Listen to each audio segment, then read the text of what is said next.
ప్రపంచంలోనే అతిపెద్ద railway network ఉన్న దేశాల్లో మనది ఒకటి. బ్రిటిషర్లు మన దేశాన్ని పాలిస్తున్నప్పుడు దాదాపు 177 ఏండ్ల క్రితం ఇండియన్ రైల్వేస్ ను స్థాపించారు. ఇప్పటి వరకు దేశంలో దాదాపు 68,000 కిలోమీటర్ల రైల్వే ట్రాక్ ఉంది. ప్రతిరోజు దాదాపు 2.5 కోట్ల మంది రైళ్లలో ప్రయాణిస్తూ ఉంటారు. అయితే ఇంతమంది రైళ్లలో ప్రయాణిస్తున్నప్పటికీ రైలు ప్రయాణానికి సంబంధించి కొన్ని కీలక నిబంధనలు చాలా మందికి తెలియవు. రైలు ప్రయాణికులు అందరికీ తెలియాల్సిన కొన్ని నిబంధనలు ఈ వీడియోలో చూద్దాం. రైళ్లలో కొందరు తినుబండారాలు, కూల్ డ్రింక్స్, వాటర్ బాటిల్స్ అమ్ముతూ ఉంటారు. అయితే వీటిపై రైల్వే శాఖ ఒక నిబంధన విధించింది. ఎవరు కూడా వీటిని ఎంఆర్పీ ధరల కంటే ఎక్కువ ధరకు అమ్మడానికి వీలు ఉండదు.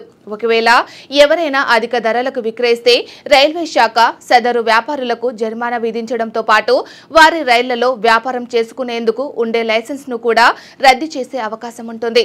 రాత్రిపూట రైళ్లలో ప్రయాణిస్తున్న ప్రయాణికులను 10 గంటల తర్వాత ఎవరు డిస్టర్బ్ చేయకూడదనే నిబంధన కూడా ఉంది.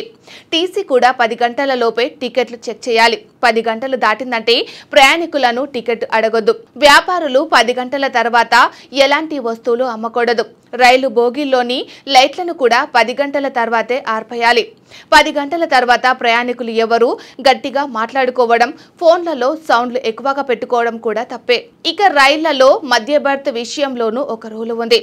రాత్రి 10 గంటల నుంచి తెల్లవారుజామున 6 గంటల వరకు మధ్య బర్త్ను ఖచ్చితంగా తెరుచుకోవడానికి ప్రయాణికులు అనుమతించాలి. ఇప్పుడే నిద్రపోము, ఇప్పుడే బర్త్ తెరవము అంటే రూలు ఒప్పుకోదు. రైలు ప్రయాణానికి కొన్నిసార్లు టికెట్లు దొరకవు. ఇలాంటి సందర్భంలో గమ్యస్థలానికి కాకుండా ఎక్కడి వరకు టికెట్ లభిస్తే అక్కడి వరకు టికెట్ తీసుకొని టీటీఈని కలిస్తే గమ్యస్థలానికి టికెట్ను పొడిగించే అవకాశం ఉంటుంది. అయితే సీట్లు ఖాళీగా ఉంటేనే టీటీఈ టికెట్ పొడిగిస్తారు. ఇక ప్రతి కోచ్లో అలారం చైన్ ఉంటుంది. ఇది లాగడానికి కూడా కొన్ని రూల్స్ ఉన్నాయి.